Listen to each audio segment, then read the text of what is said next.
Verse 14. Hi, everyone. Welcome to our One World Energy Encounter with the Zohar. This week, we're in volume 14, which is the portion of Shmini, and we're at verse 14. So before we begin, let's invite in the Kabbalistic lineage of the Rav and Karen and Michael, Rabbi Schlag, Rabbi Brandwein, the Ria Kodesh, the Ramchal, Rabbi Tarfon, Rav Ava Mazulai, Rav Menachem Mendel B'Tepsk, Rav Kolonim Shapir Piasetzna, the Baal Shem Tov, Rav Shimon Bar Yochai, and all the students, Rav Mordechai of Chernobyl, One Soul, with Yosef Tzadik in Shechem. Let's have a consciousness of asking that lineage for assistance in unpacking and seeing the inner energy, the internal energy of the verses we're about to read. And as we do unpack those verses and connect to the level of Binah, let's also channel the energy of healing for everyone we know who needs healing, energy of assistance to those souls that we know are elevating, energy of ending the war in Israel and also Russia and Ukraine, protection for all those innocents that are in harm's way. Also, the release of the hostages who have now been held for many months, and their safety and protection. Also, let's channel the energy of Ahavat Chinam, unconditional love, treating everyone with human decency, energy of protection from evil eye and evil speech, and removal of negativity and chaos from our realm. Okay. Verse 14. Ad dehavo azle mata idan tzolta nachtu v'tzalu ad dehavo mitzale kavtar chad chivya beragloi dechamara de Rabbi Pinchas kavta v'ga'a trei zimne batar desima tzolta ama Rabbi Pinchas vadai tzarahu liv ira dili dehayumada akdimna v'havena marchish v'raita v'abar li ba'atar the lucha sharia, the hashta mitzarei la, kamu v'chamu chad chivya, katir aragle, amar Rabbi Pinchas, chivya, zil v'aschar kutrach, b'kitfura dechura, ad hachli it nishar chivya, v'nafal kavsirei. Andrea? As they were going along, the time of prayer arrived. So they dismounted and said their prayers. Okay, so if you want to go back and you can look at verse 10, tells us Rabbi Elazar was traveling and Rabbi Pinchas, then Yair met up with him, and they decided to travel together. And they're traveling, and of course, they're traveling together. They're on a spiritual journey. And on that journey, what are they talking politics? No. They're talking about the latest sports? No. They're talking about, hopes for a good harvest? Probably a very timely. No, they're not talking about that either. They're talking about verses from our holy writings, from the Torah. Why? Because when we connect to those verses, we are channeling energy from the upper realm. We live in a world where we experience chaos. And so every opportunity righteous souls have to remove chaos from the world, they take advantage of that. It's not like they're just like nerds who get involved in all these little details that don't matter. I mean, I don't want to pick on gaming, but it does come to mind. I mean, a lot of people spend a lot of time in, playing video games. There are retail places where you can go play video games. There's competitions. People fly all over the place to participate in it. Nothing wrong with that. I'm not just making the world a better place. And, and then us, okay, so, we have our work, we have our study, we're doing it right now. And, we have our leisure time. Leisure time's important. We're going to watch Curb, whatever it is. We're gonna take out time for entertainment. But right now, we're literally taking out time not just to study the Zohar because we're on that path. We're taking out time to study because we want to change the world. So the first takeaway I want us to think about consciously is think about everything that we do changing the world for the better. We through our consciousness, we have the ability to do that. So they're going over verses. Now, on the way,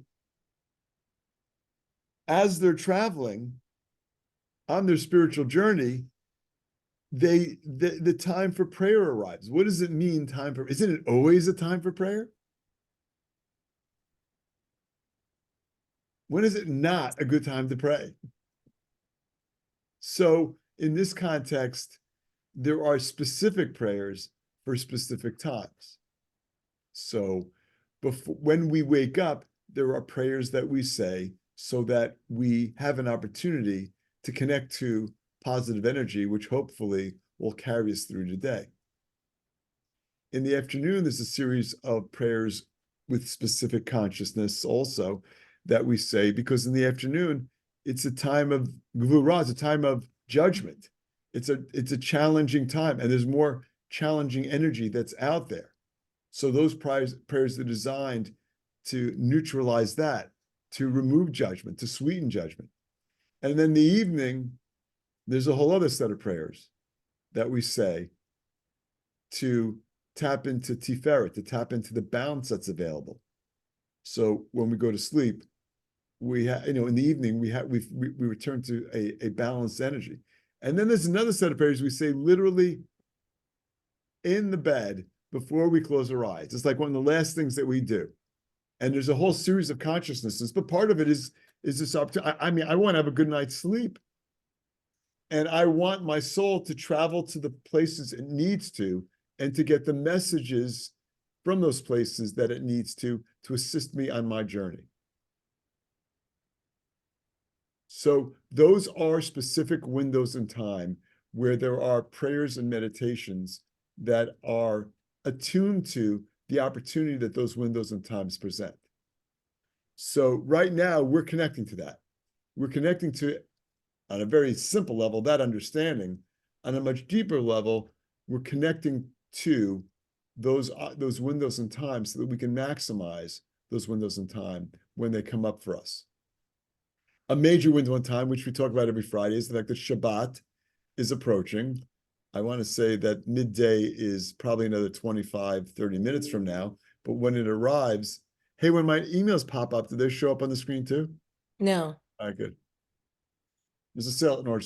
So we as Shabbat approaches, we want to be tapping into that energy. And that is also a unique window in time. We know that starts at 18 minutes before sunset today, but the Kabbalists teach that energy is beginning to infuse our day at Friday at midday.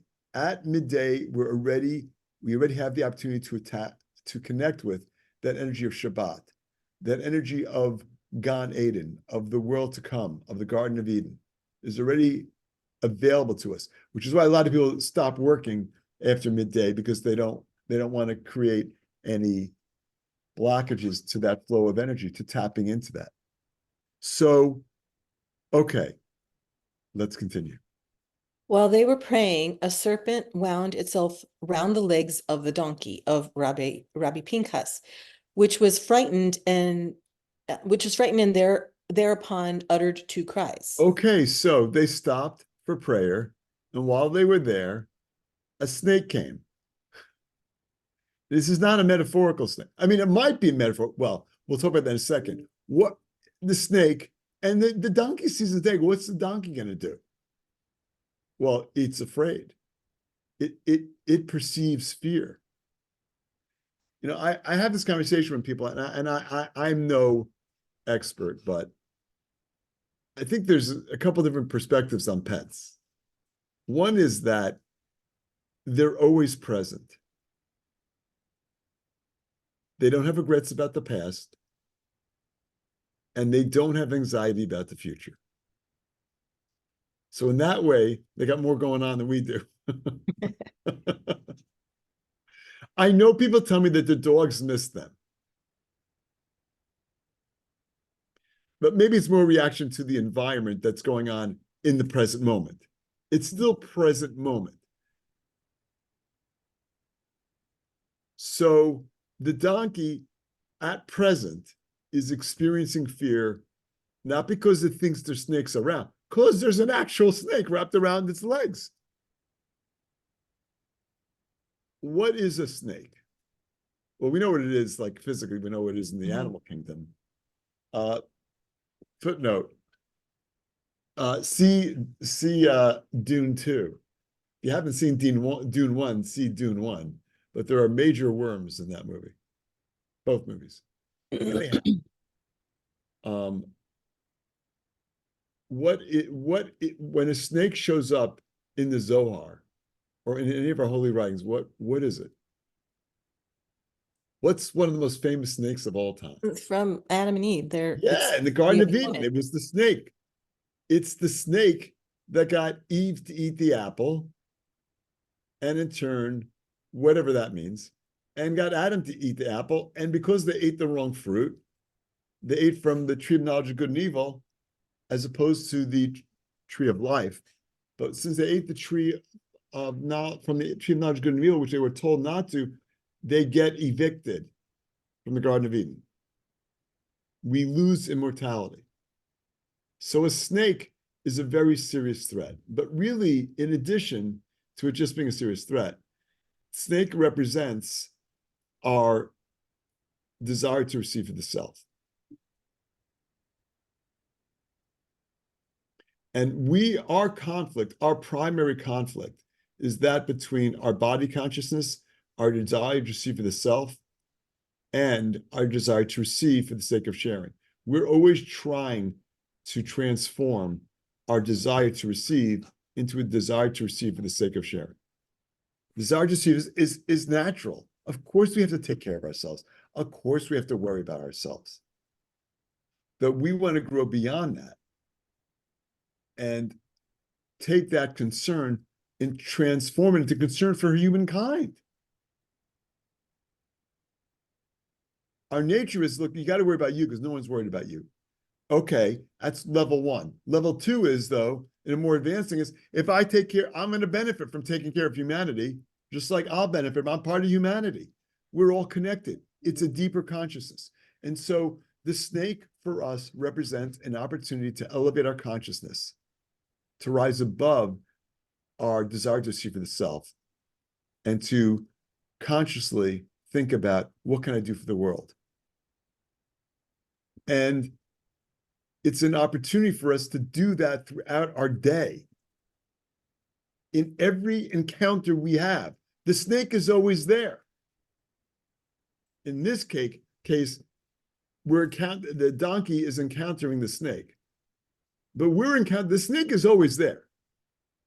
It's just a question of not whether we see it or not. Whether we see our desire to receive for the self. And the problem is that when you're in a dramatic situation, it's hard to see it. When the snake shows up, it's like, it's a serious challenge. Anyone have any sense for, okay, so that's the snake. What's the donkey?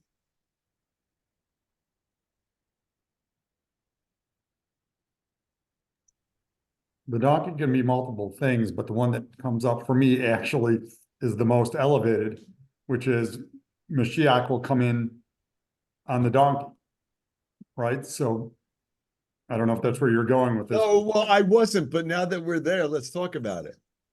What does it mean that Messiah consciousness arrives on the donkey? Let's address that, but before, what is the donkey to Messiah? So donkey, the word for donkey, and if you look at in the Zohar that we just read, second line, fourth word in, the chamara, his donkey. Chamor, in Hebrew, it's chamor.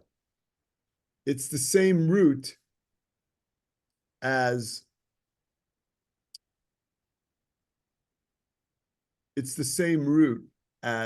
chomer, but it means earth. So the donkey is representative of Malchut, of the physical world. So when we talk about Messiah riding in on a donkey, we're talking about consciousness over the physical realm. And what does that mean? That means like what we experience as physicality, we understand isn't physical. It is, I mean, we're experiencing physicality. It's an illusion.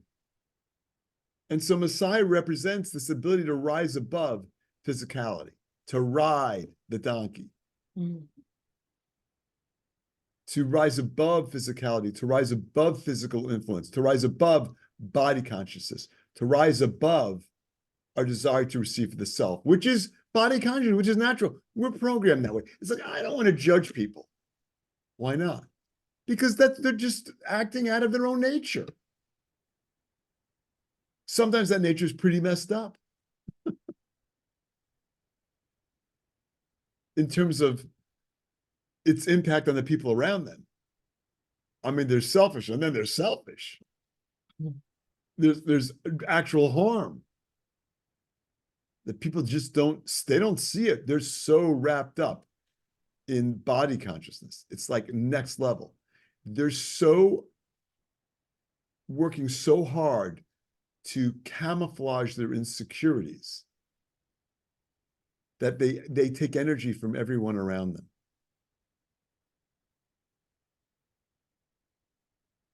And to a certain degree, and I'm glad you brought up Messiah riding the donkey, because in this case, it's the snake riding the donkey. It's the desire to receive the self that is exploiting physicality. And those are extreme energy vampires. It's extreme energy. Arguably narcissistic energy, where they are trapped in a mindset that they can't come out of, because to come out of it is too painful. It's how they camouflage their pain. Hey, David, if it was just really interesting, because if we reread the line, while they were praying, so they were actually at an elevated place. The donkey and the serpent bring them down, right? They were above it, and then I just read ahead to the next line, and it's the donkey that takes, they're riding the donkey, and he says that, I'll let you read it, but it just says that the donkey took him through an area that he shouldn't have been. And I'm thinking to myself, okay, so let's not go there yet. But here's the thing. I know, but wait, but my if you're point a snake, why aren't you grabbing the guys? Why are you grabbing the donkey? But that's why I was going to say, because the next line, wait, the next line is, I'm thinking the donkey. Okay, let's read it. Read the line. But I want to say, though, that, it's not just they're on a hike and they got a donkey and a snake shows up. We don't need that. I'll say something. Yes, Andrea. So I think because sometimes to bring us down, you have to go through someone else. And when you go through someone else, if you're connected to that someone else, bringing them down is going to bring you down. So it's kind of like sneaky, right? The desire to receive for the self, yes. Yeah. It's covert. It's not so easy to see. It's not so easy to see. So No, you know what? Understatement. If you're the target, you don't see it. Right. You don't see it. I mean, we're vulnerable. We get exploited where we are most vulnerable. In all ways. We're going to get exploited where we're most vulnerable. And, it doesn't help when it's going on. But it's the reality. But there's a reason for all this. There's a reason for all this. Okay. Let's continue. I mean, there's a reason for everything. We just don't always merit to see it. So I'm hoping we merit to see this one. With all your help. Go ahead. After they had finished praying, Rabbi Pinchas said, "Assuredly, my animal is in pain, for it is being punished. Because earlier in the day, while my lips were uttering words of Torah, the donkey took me through a place where there was dung." Interesting. Okay, yeah, keep going, and just stop at the next period. That is why it is now in pain. Okay, so they finish praying. They don't interrupt their prayers. Why don't they interrupt their prayers? The donkey's in pain. How inconsiderate. You know what? You can't help everybody. And there are times where you can't help anybody. Your spiritual work has got to take priority. Now, there are situations where you got to drop the spiritual work. This wasn't one of them.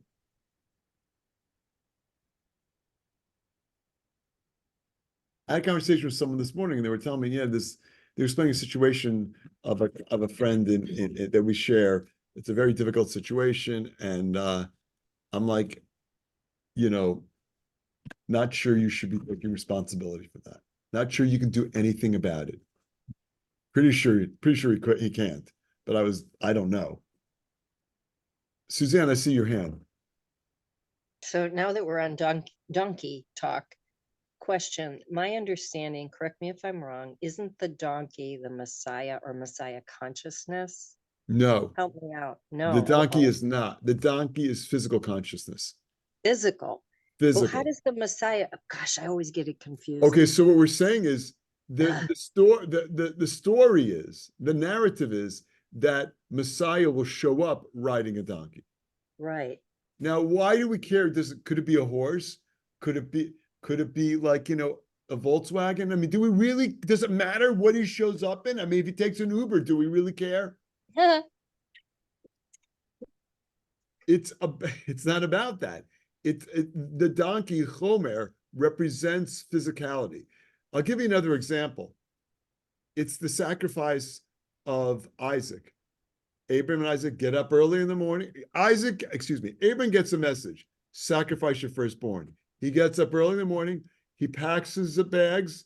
He brings Isaac with him. He also brings two other people with him, his trusted right-hand man and his other son, Ishmael. And the four of them go they don't know where they're going, but all they know is Abraham saying, we got to take a trip. They get there. Abraham turns to Ishmael, and I'm drawing a blank on his assistant. I'm thinking it's Eliezer. He says to the two of them, you stay here with the donkey. Isaac and I are going up the hill. Oh. Why do we have to know? Why is this thing? Well, because Abraham's like, someone's got to watch the donkey. That's not what it was. They were going on a spiritual journey. Mm. Eliezer and Ishmael were staying back in physicality. Still pretty good. They went on the trip. But they were not taking the next leap into the cosmos. And not any leap, by the way. The binding of Isaac represents the balance of Abraham, chesed, and Isaac, gevurah, of mercy and judgment. It changed the world. It changed the world, not just any journey. But that's the other example of Chomer, of the donkey showing up in a story. So can I ask you, okay, that was like mind-blowing to me.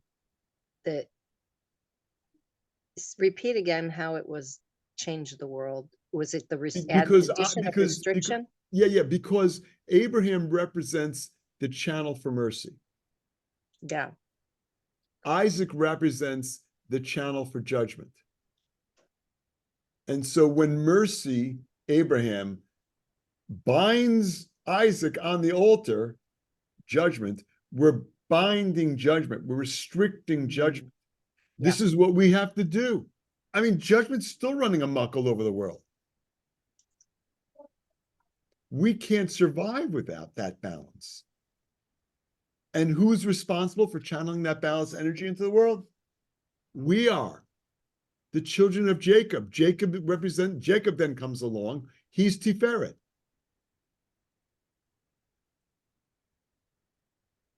Isaac has two kids, Jacob and Esau. Again, Jacob represents this balance between mercy and judgment. It takes this whole balance next level.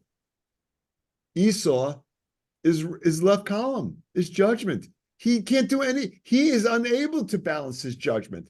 And tremendous issues come from his inability that we're still dealing with today. Mm.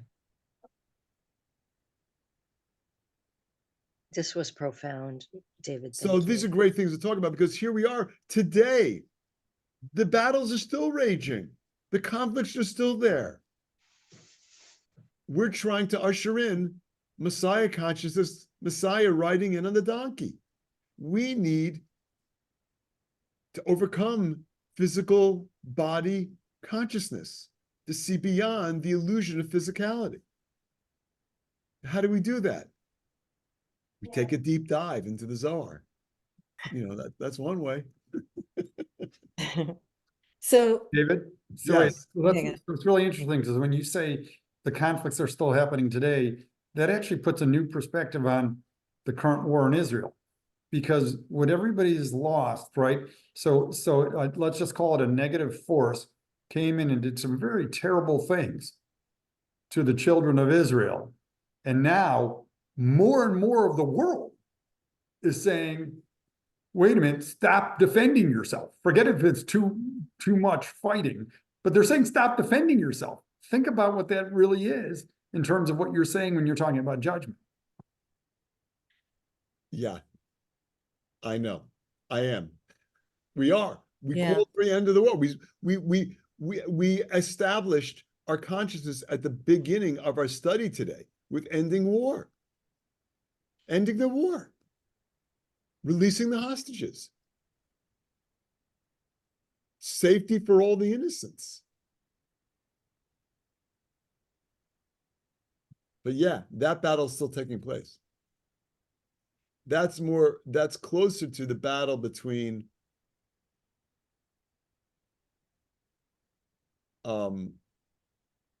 Isaac and Ishmael. mm,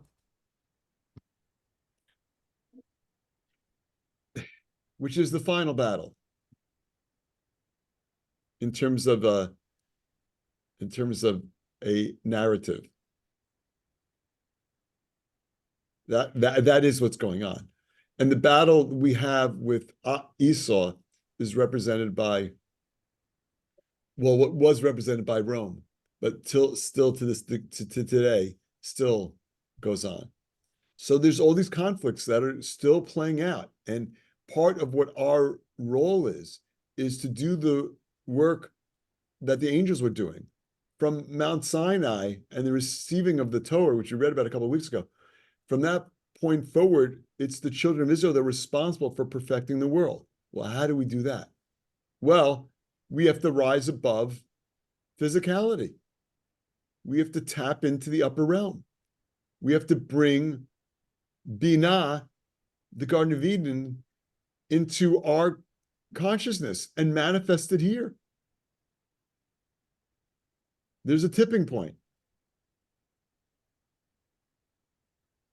Not sure where it is, but there is one. It's not done by a democratic vote. Not that there's anything wrong with that, but that's not the tipping point in Messiah's arrival. I don't know what the tipping point is. Maybe it's this class. Okay, let's continue. Wait, can we, since. Back to your point. Yeah, Yes, going back to the text. So what I was going to ask was, so he says that the next line was, while he was uttering words of Torah, the donkey took me to this bad place. And what I'm thinking is, wait a minute, buddy, you're driving the donkey. And I understand that what they're really trying to say here is there's the upper worlds and the lower worlds. And if you can, somebody said it here, right? That donkey can bring you down. But there's so many things here, right? It's environment, it's all the things that affect our ability to elevate and stay elevated. But I kind of feel like he's missing the fact that he was, quote, in control of the donkey, but he didn't choose to do so. Well,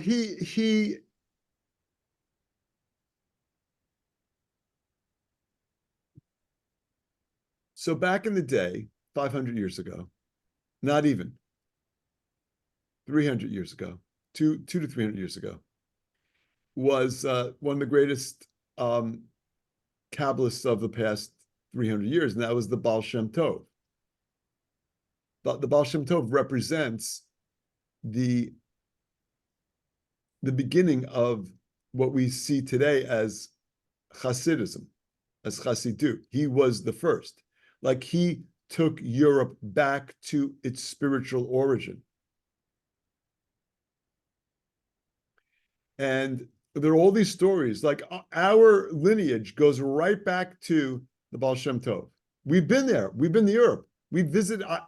I've been there with other students and our teachers visiting the Baal Shem Tov's burial spot in Mezbuzh, Ukraine.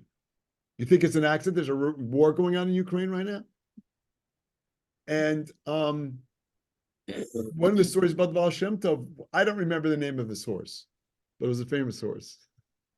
And he would get in the coach. He wouldn't tell the horse where to go. The horse would just take him. The horse knew where to go. This is an elevated horse. This is an elevated donkey. That donkey knew better.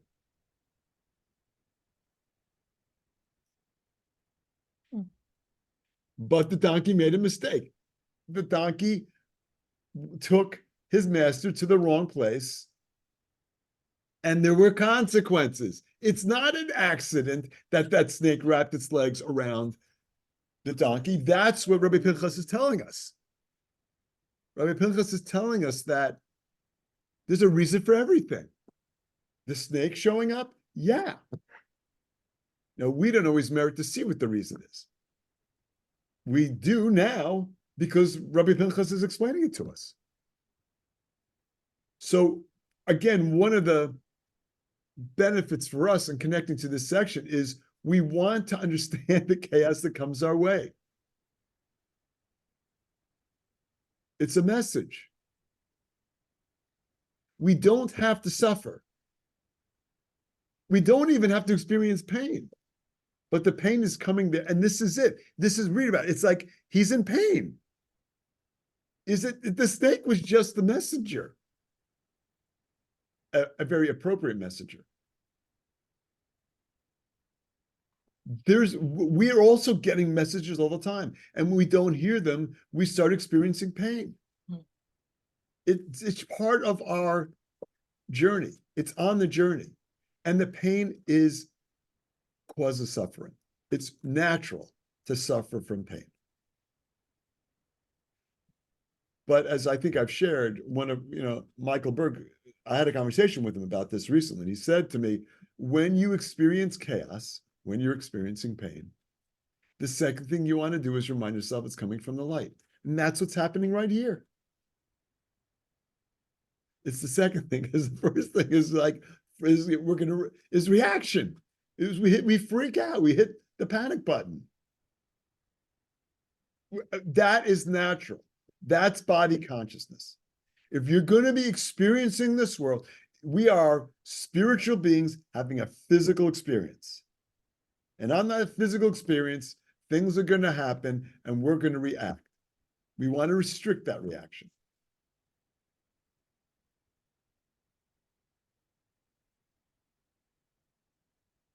Yes, Andrea. So, in addition to what's going on, not in addition, commenting on what's going on now, there is a result of a lot of blame and a lot of judgment, and then people start dividing, and then people start, there's anti-Semitism, and it just gets crazy. And so do you think, like, if everybody just practiced the third column thing and just quit the blame, the balance, that would possibly stop the chaos or help it? Look, it could end in 2 seconds. Just release the hostages. The war's over. Yes. But I mean, look, it's a war. It's a war zone. You go into a war zone. Look, I don't want to get into it because we could go down very far. But the bottom line is, it's a war zone, and a lot of innocents get killed during wars, and always have. Right. Happens all the time. Societies evolved societies do everything in their power to protect the innocents. Mhm. It is literally, it's a war crime to embed your armies among civilians. It's a war crime. It's Mm. not even debatable. So like, Mm. I don't want to, I don't want to get to it. And also taking civilians hostage is also a war crime. I don't Mhm. hear a lot of outcry about that right now, Yeah. but that hasn't changed. And that's it. Every day is another crime when you've kidnapped civilians. Right. Societies can't survive if they don't protect their citizens. They don't survive. That's why this is genocidal, and it's a very serious situation. Yeah. So, I think the bigger question, which I thought we were going to answer, is what do we do about it? You're right. It is third comp. It's us. It's the balance, but it's us doing the things that we can do to channel in the energy of peace. That's what we're doing. Yeah. Everything that's happened has happened for a reason. That donkey's in pain because of what the donkey did. Mhm. And because this is Rabbi Pinchas Ben Yair's donkey, we hold it to a higher standard than most donkeys. Right. But everyone should be held to the same standards when it comes to civility. We don't have a sliding scale. Civil is civil. Yeah.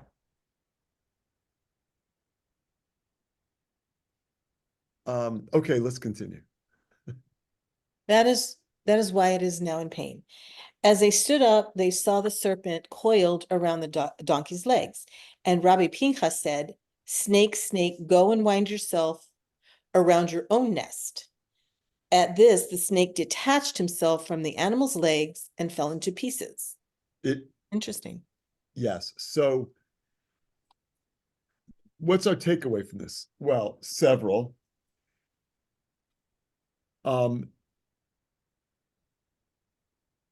Everything happens for a reason. We don't always merit to see what those reasons are. The pain that we experience is there to help us. Everything is coming from the light. That snake came from the light. And ultimately, the donkey, in this sense, does the donkey learn its lesson? When we learn the lesson, when we recognize in what ways we need to elevate our consciousness, rise above our desire to receive for ourselves, rise above our selfishness, there's no longer any reason for the snake to be causing us pain. And so the work that we do is critical. It's not just critical for the world, but it's not just critical for ourselves and the work that we do, but it's critical for the world. And then on a much more personal level, there are people in our lives that are just taking our energy. And we don't see it. We wouldn't allow it if we saw it. So we need to think about, what are the sources of our pain? In what ways are we being, where we don't have appropriate boundaries, where we are not taking care of ourselves? I mean, there's an aspect of this that's self-care. And the ways in which we need to be taking better care of ourselves. And it's not really from a selfish perspective. It's from an energetic perspective. When you walk into the field with dung, you're going to get dung on you. That's what the donkey does.